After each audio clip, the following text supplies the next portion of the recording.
Although minor fouls do not generally impact player safety, they are still very important as they do affect which team has possession or gains control of the ball. Several of the potential minor fouls can be detected during the stick check. Issues such as not having a mouth guard, possessing an illegal cross, and wearing jewelry should all be corrected before the game begins. During the game, many different fouls may occur, and we will look at some of the most common minor fouls. Two of the more commonly called minor fouls are covering and empty stick check. Covering is the act of a player using the cross or her foot to prevent another player from playing the ground ball. The player may stop the ball with her cross but cannot prevent another player from playing the ball. An empty stick check occurs when a player's cross is checked while she is trying to get possession of the ball. If the ball is in contact with the cross, that cross can be checked. The player does not need to have control of the ball for the cross to be checked legally. Umpires should call these infractions when one player gains an advantage over another player. Warding is a unique call that applies only to attack players.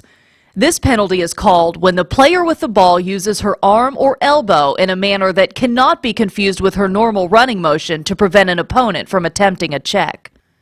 Be aware of escalating penalties. Umpires should not allow the defense to push one attack player to the point that she raises her arm to protect herself. An early call on the push prevents the second foul for warding off. One minor foul which is unique to the youth game for girls under 15 years old is holding the ball for more than 3 seconds when closely guarded or marked. Since youth games are non-checking or modified checking, the defense can be rewarded for maintaining good marking positioning.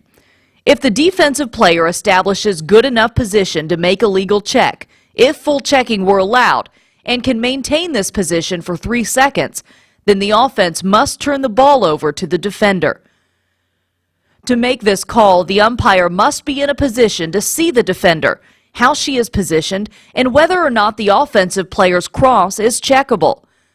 The umpire will count the 3 seconds allowed, blow the whistle, and set up a minor foul-free position for the defender. If during the 3-second count, the attack player moves the cross to a non-checkable position, the 3-second count must end, and a new count will begin when the defender is again in a position to check. Delay of game is a special type of minor foul which results in a green card being issued. Fouls that are considered for delay of game are failure to stand still on the whistle, failure to move 4 meters from a free position, and failure to wear a mouthguard or required eye protection properly. The first time one of these infractions occurs, the umpire calls timeout and issues a green card to the captain. Play is resumed with a minor foul-free position to the non-offending team. The second time a team is called for one of these infractions, the umpire calls timeout and issues a green card and a yellow card to the offending player, and play is resumed with a major foul-free position. On the third offense and subsequent offenses by the same team, the umpire calls timeout and issues a green card and a red card to the offending player. The player must then leave the playing field and be replaced by a substitute for 3 minutes, and play is resumed with a major foul-free position.